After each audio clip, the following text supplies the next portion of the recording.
President Bongbong Marcos Jr.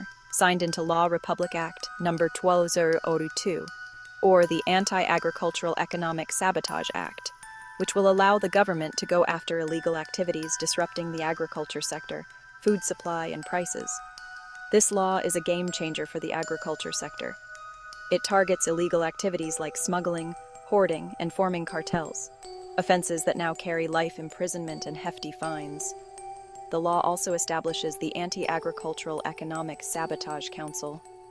This council, led by President Marcos, will oversee enforcement and ensure that offenders are swiftly apprehended and prosecuted. By prioritizing these cases, the government aims to restore trust in institutions and safeguard our food supply.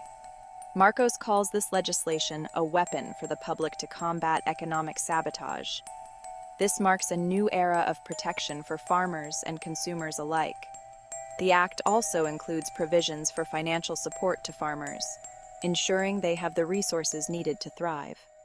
It promotes the use of modern farming techniques and provides training to enhance productivity. With these measures, the government aims to boost local agriculture and reduce dependency on imports. The expected outcomes include increased agricultural output, fairer prices for consumers, and a more resilient food supply chain.